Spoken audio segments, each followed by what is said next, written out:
आज भोसरी विधानसभा मतदारसंघामध्ये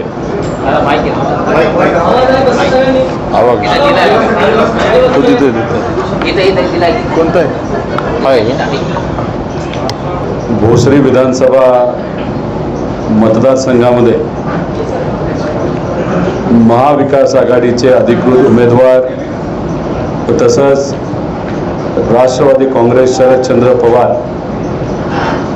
या पक्षातून लढणारे विधानसभा लढणारे आमचे उमेदवार अजितभाऊ गव्हाणे यांच्या प्रचारानिमित्त मी स्वतः नेते रविभाऊ व आमच्याबरोबर सर्व माजी नगरसेवक ज्यांनी आदरणीय पवार साहेबांकडे बघून तसंच उद्धव ठाकरे साहेबांकडे आणि काँग्रेसच्या विचाराकडे बघून आपल्या पक्षामध्ये आणि महाविकास आघाडीमध्ये प्रवेश केलेल्या अशा सगळ्यांना घेऊन आम्ही विविध वॉर्डमध्ये जाऊन नागरिकांशी चर्चा करत होतो, भेटत होतो. शिवसेना उद्धव ठाकरे गट पार्टी याचे सर्व नेते व कार्यकर्ते 100% अजितभाऊ गव्हाणेंच्या पाठीमागे आहेत. तसंच काँग्रेसचे पदाधिकारी, आपचे पदाधिकारी आणि आमचे सुद्धा पदाधिकारी कार्यकर्ते खूप मनापासून त्यांचा प्रचार करत आहेत. लोकांशी बोलल्यानंतर चर्चा केल्यानंतर या भोसरी मतदारसंघामध्ये जी गुंडागर्दी आहे, दडपशाही आहे, ही कुठेतरी संपवा अशी विनंती अजित भाऊंना तिथे असणारे नागरिक करत होते. प्यायचं पाणी वेळेवर येत नाही, त्याच्याच बरोबर गटरचे जे सर्व चेंबर आहे त्याच्यामध्ये सुद्धा इथं असणारे भाजपचे जे आमदार आहेत महेशराव व त्यांचे सहकारी आणि घरचे सर्व कॉन्ट्रॅक्टर चेंबरपासून बिल्डिंगपर्यंत भ्रष्टाचारच भ्रष्टाचार केला असं आम्हाला लोक सांगत होते.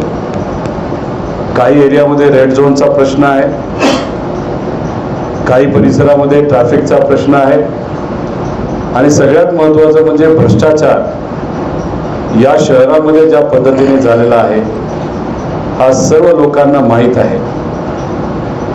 अजित भाऊंच्या बाबतीत बोलायचं झालं तर लोकांनी त्यांना पाठिंबा दिलेला आहे आणि लोकांनाच इथं परिवर्तन व्हावं अशी इच्छा असल्यामुळे अजितभाऊ गव्हाणे हे मोठ्या लीडली निवडून येतील असा विश्वास आम्हा सगळ्यांना तिथं वाटतो. छोट्या व्यापारापासून युवांपर्यंत, युवांच्या पालकांपर्यंत सगळ्यांनी आम्हाला विनंती केली की पूर्वीचा जो वैभव या शहरामध्ये होता, ज्याच्यात मोठ्या कंपन्या होत्या, त्याच्यामध्ये नोकरी मिळत होती, दबक्या आवाजामध्ये चर्चा आहे की इथं अनेक जे प्रोजेक्ट्स आहेत नाही तर आत्ता असणाऱ्या कंपन्या ह्या सुद्धा गुजरातला घेऊन नेल्या जातील, त्या घेऊन जाऊ नये यासाठी प्रयत्न करावं, तशा नवीन याव्यात यासाठी सुद्धा प्रयत्न केले पाहिजे असं लोकांनी इथं विनंती केली. त्यामुळे या मतदारसंघामध्ये गेल्या 10 वर्षामध्ये ताबा गँग, मलिदा गँग, रिंग गँग या विविध प्रकारच्या गँग ज्या मोठ्या प्रमाणात झालेल्या आहेत त्याचं उत्तर हे लोकशाहीच्या माध्यमातून लोक या विधानसभेला देतील असा विश्वास आम्हाला सगळ्यांना वाटतो. आमच्या काही कार्यकर्त्यांना धमक्या दिल्यात. एका कार्यकर्त्याला तर धमकी अशा पद्धतीने दिली की ज्या एरियामध्ये नाही तर ज्या दुकानामध्ये त्यांचं रेस्टॉरंट होतं त्या मालकाला फोन करून त्या युवाचं रेस्टॉरंट बंद करण्यासाठी सांगण्यात आलं. हे जे सर्व स्वाभिमानी कार्यकर्ते गरीब आहेत पण प्रामाणिक आहेत आणि ते तर मनापासून लढत असतील आणि अशा पद्धतीने धमक्या दिल्या जात असतील, आमचे झेंडे काढले जातात प्रशासनाच्या माध्यमातून, त्यांचे तसेच ठेवतात, बोर्ड काढले जातात, त्याच्याचबरोबर आमचे कार्यकर्ते इथून तिथं जात असताना मुद्दामून पोलीस प्रशासनाच्या माध्यमातून त्यांना अडवलं जातं. याच्यावर एक गोष्ट सिद्ध होती की भाजपने पराजय हा स्वीकारलेला आहे, त्यांच्या पायाखालची वाळू ही गेलेली आहे आणि विजय हा 100% तुतारी वाजवणारा माणूस आणि आदरणीय पवार साहेबांचा पक्ष आणि अजितभाऊ गव्हाण यांचा होईल असं आम्हा सगळ्यांना त्या ठिकाणी वाटतं. काही युवा आम्हाला भेटले, शिवजयंती तसंच छत्रपती संभाजीराजांची जयंती ते साजरे करतात. त्यांनी सांगितलं की इथं भ्रष्टाचार इतका मोठ्या प्रमाणात होतोय, तर इथं असणाऱ्या आमदारांनी छत्रपती संभाजीराजांचं स्मारक सुद्धा सोडलं नाही, त्याच्यामध्ये सुद्धा मलिदा खाल्ला. ज्या क्वालिटीचं मटेरियल स्मारकासाठी वापरायला पाहिजे ते न वापरता ब्रॉन्झ नावाखाली लोखंड वापरलं गेलं. त्यामुळे अशा पद्धतीने अवमान जो झालेला आहे, लोक ते विसरलेले नाहीत. याच भागामध्ये चंद्रकांत दादा येऊन विश्वरत्न डॉक्टर बाबासाहेब आंबेडकरांबद्दल जे बोलले होते, जे वक्तव्य केलं होतं, क्रांतीसूर्य महात्मा फुले यांच्याबद्दल जे वक्तव्य केलं होतं, इथं असणारे लोक विसरलेले नाहीत. त्यामुळे ही विचाराची लढाई आहे. या अनुषंगाने इथं असणारे स्वाभिमानी जनता या शहराला पूर्वीचं वैभव आणण्यासाठी एकत्रित येऊन हे इलेक्शन ताब्यात घेतलंय. सामान्य कार्यकर्ते हे अजितभाऊंच्या पाठीमागे आहेत. त्यामुळे विजय हा आमचा आणि आपल्या सगळ्यांचा विचाराचा होईल असा विश्वास या ठिकाणी व्यक्त करतो. आपले जर कुठले प्रश्न असतील त्याला उत्तर देण्यासाठी आम्ही सर्वजण तयार आहोत. धन्यवाद.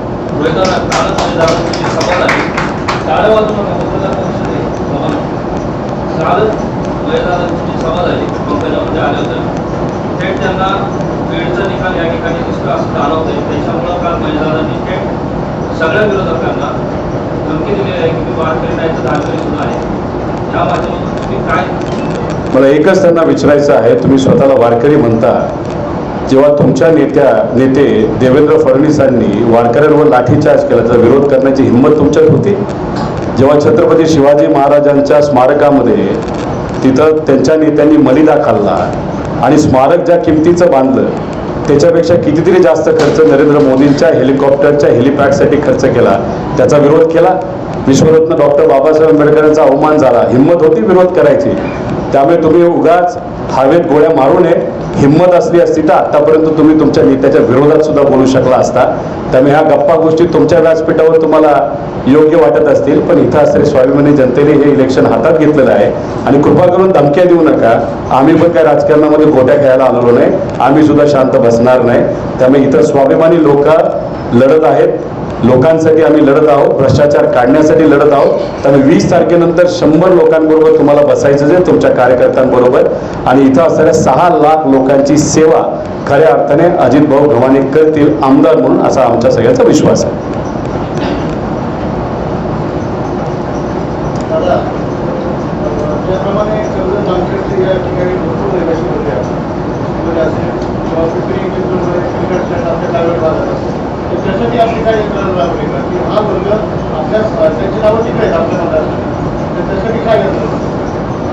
एक तर या भोसरी शहरामध्ये इथं असणारे स्थानिक लोक तर आहेच, पण या स्थानिक लोकांचं मन इतकं मोठं आहे की अख्ख्या महाराष्ट्राला त्यांनी स्वीकारलेलं, अख्ख्या देशाला स्वीकारलेलं. त्यात कर्जत जामखेड सुद्धा येतो. अनेक इथं असणारे मतदार आम्हाला भेटले, बोलले, चर्चा केली. याच्यामध्ये ते स्वतः अजितभाऊंच्या प्रचारामध्ये तिथं लागलेले आहेत. याच्यात मतदार सहसा एकाच ठिकाणी मतदार असतात. त्यामुळे ज्या ज्या लोकांना मी भेटलो ते सर्व कर्जत जामखेडचे मतदार आहेत. त्यामुळे 18 तारखेपर्यंत 19 तारखेपर्यंत इथं प्रचार अजितभाऊंचा करतील आणि जर ते तिथं मतदार असतील कर्जत जामखेडमध्ये तर तिथे येऊन मतदान करतील. तिथं कॅन्सल करून जर इथं त्यांनी मतदान आणलं असेल तर इथं मतदान करतील, पण मतदान हे तुतारी वाजवणाऱ्या माणसालाच करतील. या चिन्हापुढेच बटन दाबतील असा विश्वास मला आहे.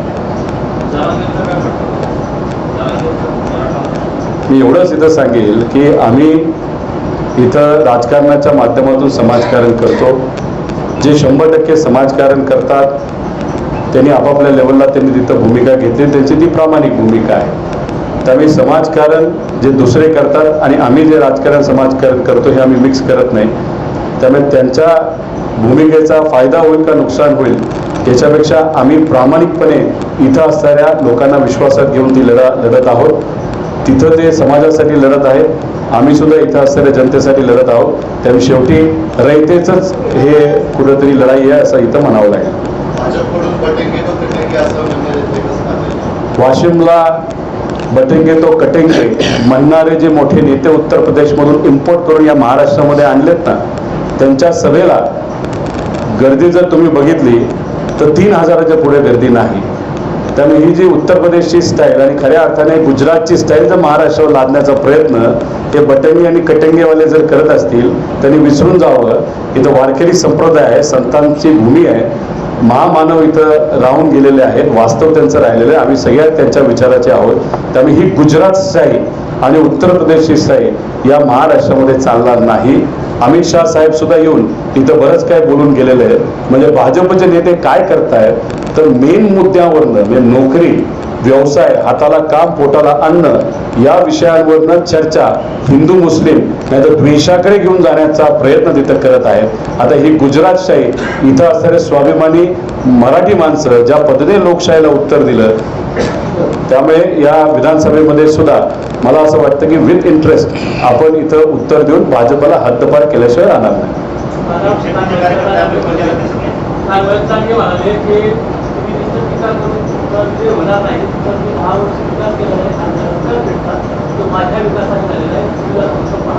दहा वर्षामध्ये तुम्ही ज्या ज्या गोष्टी केलेल्या आहेत त्याच्यामध्ये भ्रष्टाचार सोडला तर दुसरं काही झालेलं नाही.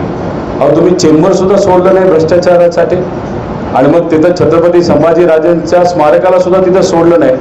तुम्ही 10 वर्षामध्ये एवढे मोठे भ्रष्टाचाराचे पराक्रम केले, गुंडाशाहीचे पराक्रम केले, तर तुमच्यावर टीका केल्याशिवाय दुसरं काहीच आम्ही बोलू शकत नाही. विकासात्मक तुम्ही काहीच केलं नाही म्हणून टीका केल्याशिवाय दुसरं काहीच होऊ शकत नाही.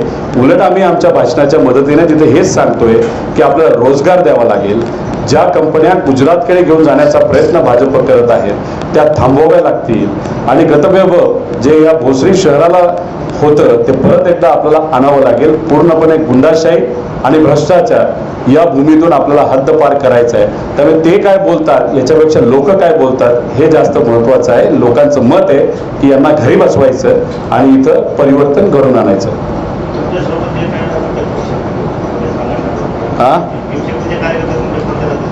कोण दिसले नाही? आता येतील ना, अजून 10-12 दिवस आहेत. सर्व विचाराचे लोक तिथे येतील कारण ते सुद्धा नाराज आहेत भाजपवर. नाही बरोबर आहेत ना. आता कोण इथं त्यांचे कार्यकर्ते आहेत ना प्रचारात? आहेत नाही आहेत ना. तुमचा गैरसमज आहेत प्रचारात. आता म्हणजे बरेच नेते तिथं होते ना सगळे. अजित भाऊ जास्त योग्य पद्धतीने तिथं ओळखतात. या भागातल्या अनेक नेत्यांना अजून मला समजून घ्यायचंय तर मी येत्या काळामध्ये समजल्यानंतर नावं सगळ्यांची लक्षात येतील तेव्हा मी बोलेल याबद्दल.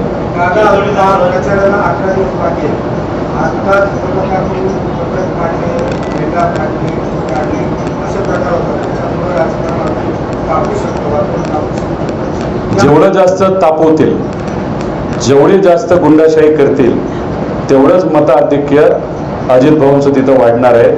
ते ओरिजिनल लेवलला जाणार. ते स्वतःच बोलले ना भाषणामध्ये, गेल्या 10 वर्षामध्ये ज्या गोष्टी मी केल्या नाहीत म्हणजे त्यांनी गुंडाशाही केलीच पण कदाचित ते प्रमाण कमी होतं असं कुठेतरी जाणवतंय. तर 23 तारखेमध्ये गुंडाशाही वाढवतील असं ते म्हणत आहेत. त्यामुळे आता आपल्या सगळ्यांनाच तयार राहावं लागेल की पूर्णपणे ही गुंडाशाही या मतदारसंघामधून उपटून काढायची. झेंडे काढा नाही तर काही करा पण लोकांनी ठरवलेलं जे काही मत आहे ते तुम्ही लोकांच्या मनातून काढू शकत नाही. हे सगळ्यांनी लक्षात घ्यावं.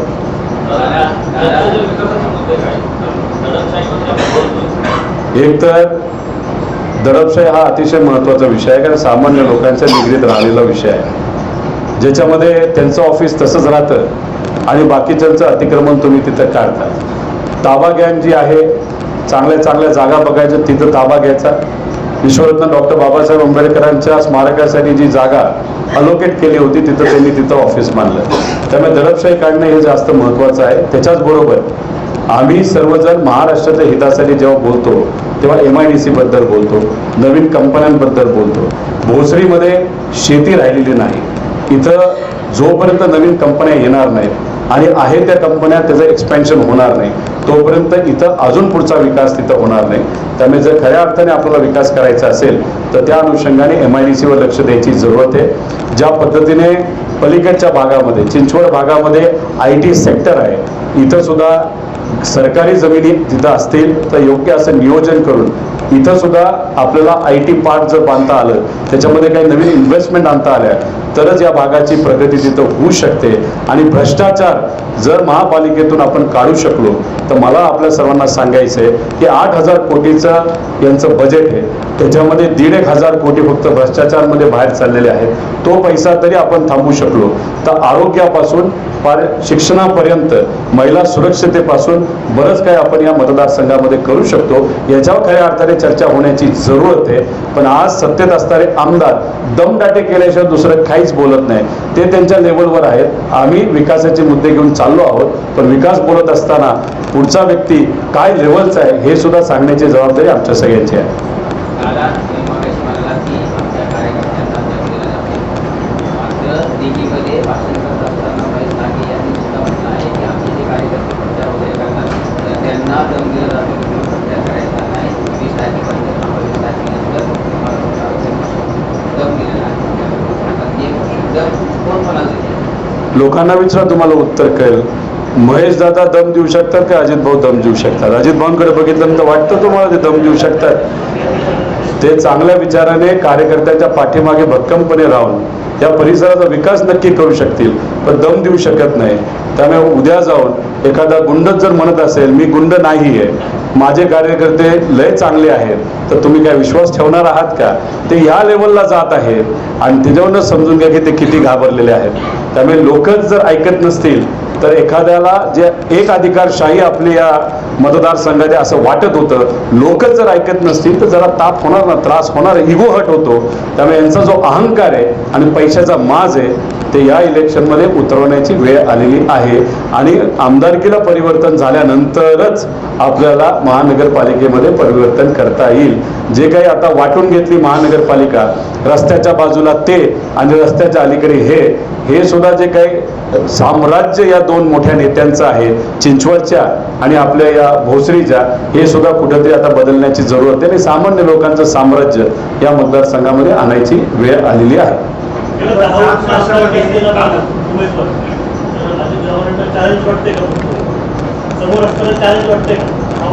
तुम्ही त्यांना विचारू शकता, पण मला असं वाटतं की चॅलेंज कुठेही नाही आहे.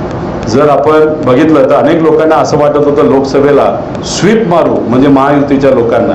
आता भाजप एवढा मोठा अहंकार ते तिथं सांगत होतं, डायरेक्ट 23वरनं 9वर आलेलं आहे, म्हणजे अहंकार तर मोडलाय ना. त्यामुळे भाजपला काही वाटलं आणि त्यांच्या आमदारांना, इथल्या आमदारांना काही वाटलं तरी लोकच पुढचा अहंकार मोडू शकतात. त्यामुळे अजित भाऊंचा रोल महत्त्वाचा आहे, ते घाबरत नाहीत. पण सगळ्यात महत्त्वाचा रोल इथं असणाऱ्या स्वाभिमानी कार्यकर्ते, पदाधिकारी आणि नागरिकांचा आहे असं माझं मत आहे. आता 7 वर्षापासून 30 ते 40 कोटी अंदाजे खर्च झालाय शहरामध्ये. कशात? 7 वर्षामध्ये 30 ते 40 कोटी 40,000 कोटी खर्च झाले. विकास या दिसत नाही. आम्ही हेच तर म्हणतोय, जे काही रस्ते आपण बघू शकतो ते आदरणीय पवार साहेब जेव्हा कृषी मंत्री होते त्यावेळेस 3-3.5 हजार कोटी निधी केंद्र सरकारकडनं आपण JNUच्या अंतर्गत, तेव्हा तुम्ही स्टँडिंगला होता, अजित भाऊ स्टँडिंगला होते, दादा आपल्याकडे होते, तो केंद्राचा निधी जो पवार साहेबांकडनं आला तो निधी त्यावेळेस जो वापरला, त्याच्यानंतर इथं काहीच झालेलं दिसत नाही. जे काय झालं, थोडेफार बिल्डिंगा झालेल्या आहेत ते सुद्धा आपल्या काळामध्ये झाल्यात. पवार साहेबांनीच त्याचं भूमिपूजन आणि उद्घाटन तिथं केलेलं आहे. पण मग हाच आमचा सगळ्यांचा प्रश्न आहे, हे 40,000 कोटी गेले कुठं? गुजरातला पण पाठवले काय हे कुठेतरी बघावं लागेल. मग एवढा मोठा निधी जर या मतदारसंघामध्ये, या भागामध्ये खर्च केला असेल तो डोळ्याला कुठेतरी दिसायला लागेल, फक्त कागदावर ठेवून थोडी चालेल. आणि मग कागद जर पैशाच्या माध्यमातून कन्वर्ट करून घरं जर काही नेते भरत असतील तर त्याला उत्तर हे लोकशाहीच्या माध्यमातूनच आपण देऊ शकतो. उलट त्यांचे नगरसेवक सुद्धा त्यांच्यावर खुश नाही आहेत, नाराज आहेत. फक्त काही लोकांचं धाडस आहे बदल घडवून आणण्यासाठी जे आपल्या बरोबर आले. काही लोक आतून आपल्याला मदत करत आहेत, पण ते पुढे येणार नाही. इलेक्शन झाल्यावरच आपल्याला कळेल कोण ते होते. त्यांचं नाव आम्ही 20 तारखेनंतर पब्लिश करू. भाजप कुठल्या विकासावर बोलते? आताच चर्चा झाली की एवढे हजारो कोटी खर्च झाले जे आपल्याला दिसतच नाही. त्यांचा विकास हा हवेतला विकास आहे, त्यांचा विकास हा नेत्याचा विकास आहे. आणि मग हा विकास जो ते म्हणत आहेत त्यांच्यात फक्त त्यांचा स्वतःचा स्वार्थ आहे. त्यांची लाडकी खुर्ची जपण्यासाठी ते जर तिथं विकासावर बोलत असते तर त्यांना फक्त विचारा की गेल्या 10 वर्षामध्ये या भोसरीमध्ये या MIDC मध्ये काय नवीन प्रोजेक्ट आले, किती प्रोजेक्ट बाहेर गेले, याचा हिशोब मागा. हे हिशोब मागण्याचे दिवस आता आलेले आहेत. त्यामुळे जोपर्यंत हाताला काम आणि पोटाला अन्न मिळत नाही तोपर्यंत विकास कुठलाही होऊ शकत नाही. जो कुठला विकास झाला याचा त्यांनी मधलिदा खाल्लाय. आता खाऊन खाऊन किती खायचं, त्यामुळेच तर अहंकार आलेला आहे जे काल ते भाषणाच्या माध्यमातून बोलून दाखवत होते.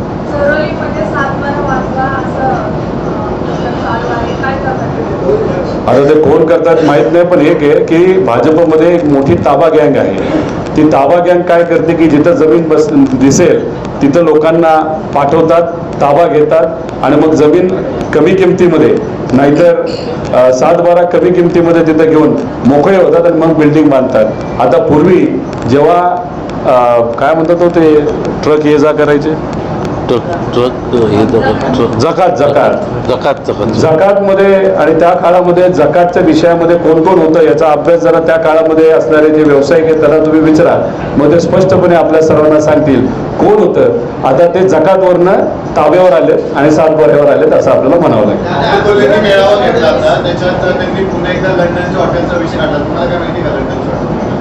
कुठलं चर्चा मात्र नक्की आहे, पण ती चर्चा आहे त्याबद्दल डिटेलमध्ये आपल्याला जावं लागतंय, थोडी माहिती घ्यावी लागते. शेवटी ते जसं म्हणाले 40,000 कोटीचा विकास झालाय जो आपल्याला दिसत नाही, तो पैसा भारतात तर राहिला नसेल, बाहेर गेला असेल.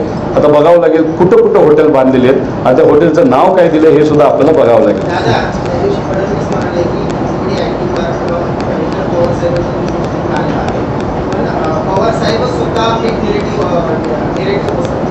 देवेंद्र फडणवीस साहेबांसारखा खोटारडा माणूस या जगामध्ये कुणीही नाही.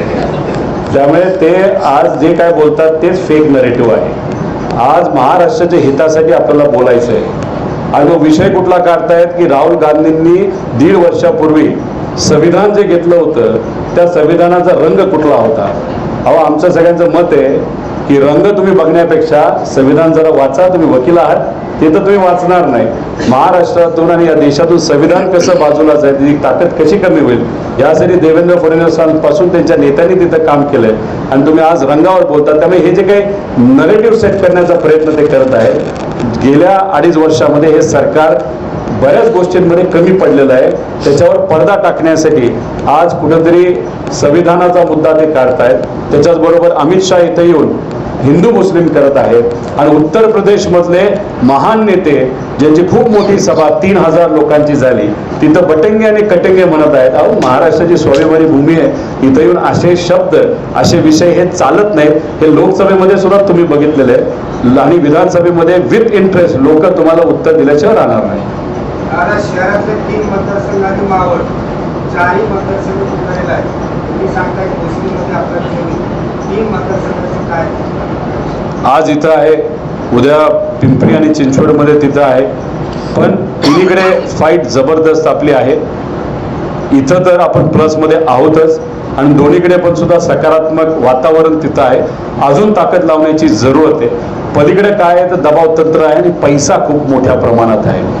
आम्ही सामान्य कार्यकर्त्यांना विश्वासात घेऊन निष्ठावंत पदाधिकाऱ्यांना विश्वासात घेऊन इथं असणाऱ्या स्वाभिमानी नागरिकांना विनंती करत आहोत.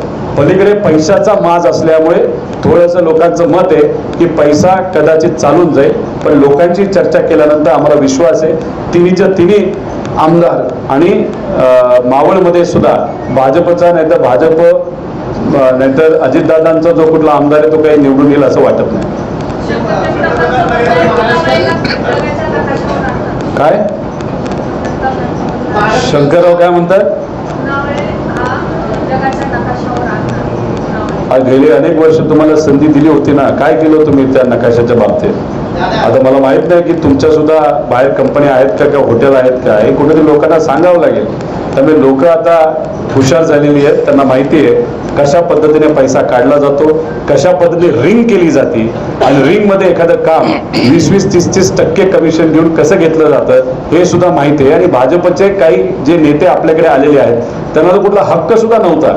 जे काय करायचे त्यांच्या जवळचेच लोक, भाजपचे नेत्यांच्या जवळचे लोक काम करायचे आणि जे नगरसेवक आहेत त्यांना कुठेही विश्वासात घेत नव्हते. त्यामुळे ते सर्व स्वाभिमानी पदाधिकारी आणि नगरसेवक, माजी नगरसेवक हे आपल्याबरोबर आलेले आहेत. दादा, म्हणजे महाराष्ट्रात महायुतीकडून साफ दाब दंडभेदचा वापर केला जातो. 100% लोकसभेला काय नाही केलं, गुंडांचा वापर केला, प्रचारामध्ये केला, व्यासपीठावर गुंड आणले, त्याच्याचबरोबर दडपशाही आणली, पैसा मोठ्या प्रमाणात वापरला. आता सुद्धा जर आपण बघितलं तर एका दिवसाला 50-50 कोटी रुपये तिथं सापडतात. हे मी ना इलेक्शन कमिशन सांगते. एवढा मोठ्या प्रमाणात पैसा जर इलेक्शनसाठी वापरला जात असेल, एकच समजून घ्या की आता महायुतीवाल्यांना आता भीती वाटायला लागली की त्यांच्या हातात काय राहिलेलं नाही. 60,000 कोटीचा भ्रष्टाचार महायुतीच्या नेत्यांनी गेल्या 2.5 वर्षामध्ये केलेला आहे. पुढे सकट आपण बोललेलो आहोत. त्याच्यात 6,000 कोटी या इलेक्शनमध्ये ते करतील खर्च, पण किती काय केलं तरी महाराष्ट्रामध्ये पैशाचा काही उपयोग होणार नाही असं आम्हाला वाटतं. अहो, समृद्धी मार्गामध्ये यांनी हजारो कोटी तिथं खाल्ले आणि गुजरातचं इलेक्शन असताना समृद्धी मार्गातूनच जो मलिदा कमवला होता, गुजरातच्या इलेक्शनला भाजपला तिथं विजय मिळवण्यासाठी वापरला गेला. या सगळ्या गोष्टी काही लोक विसरलेत असं मला वाटत नाही. त्यामुळे पुढून बरंच काही केलं जाईल, पण शेवटी विजय हा स्वाभिमानी नागरिकांचाच होईल आणि मराठी माणसांचा आणि महाराष्ट्र धर्माचा होईल असं आम्हाला सगळ्यांना वाटतं. 170 ते 180 उमेदवार महाविकास आघाडीचे निवडून येतील असा आम्हाला विश्वास आहे.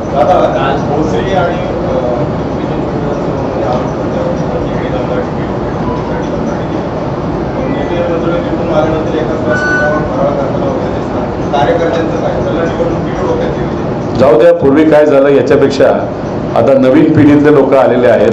उद्या हे होणार नाही याची दक्षता 100% आपण तिथं घेऊया. त्याच्याचबरोबर तुम्ही जर बघितलं तर दबाव तंत्राच्या बद्दल बोलत असताना तर आमच्यावर सुद्धा दबाव होता ना ईडीचा. आम्ही थोडी घाबरलो. काल परवा कुठल्या तरी पुस्तक इनॉग्रेट झालं, नाही तर लॉन्च झालं, त्याच्यामध्ये भुजबळ साहेबांनी काय स्टेटमेंट दिलं, त्यांना सुद्धा कुठेतरी दबाव होता, त्यांच्या सर्व नेत्यांवर दबाव होता आणि त्या दबावापोटीच कुठेतरी त्यांना तिथं माघार घेऊन बीजेपी बरोबर जावं लागलं. आणि पवार साहेबांनी साफ त्या काळामध्ये नाकारलं होतं की बीजेपी बरोबर जायचं नाही. त्यामुळे काही लोक दबाव सहन करू शकतात, काही लोक करू शकत नाही.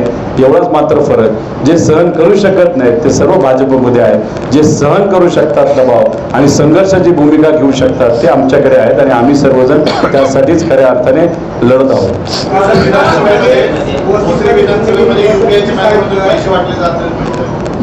उघड उघड पैसे वाटले जातात. ह्याच्यावरून तुम्ही समजून घ्या ना.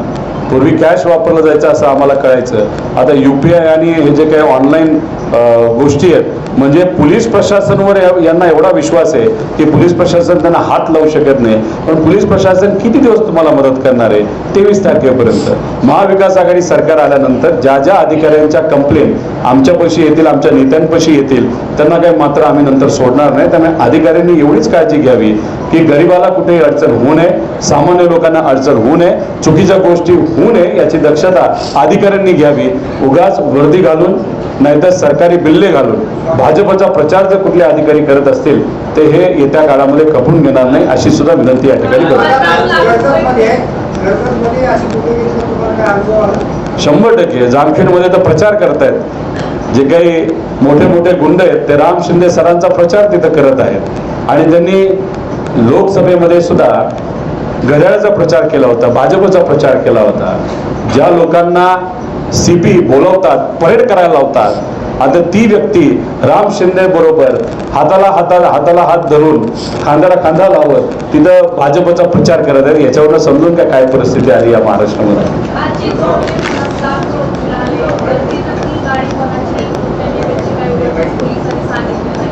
सांगतील ते. शेवटी सगळे जे काही गाड्या पकडल्या जातील, पैसा पकडला जाईल, हा शेवटी सत्तेतल्या लोकांचाच आहे. खबाडच इतकं खाल्लं यांनी, मलिदाच इतका खाल्लेला आहे की जाता जाता नुसतं गाडी स्पीड ब्रेकरवरनं सुद्धा गेली तरी 50-60 लाख पडतील अशी परिस्थिती महायुतीच्या नेत्याची आज झालेली आहे. धन्यवाद. रामकृष्ण. TV वाले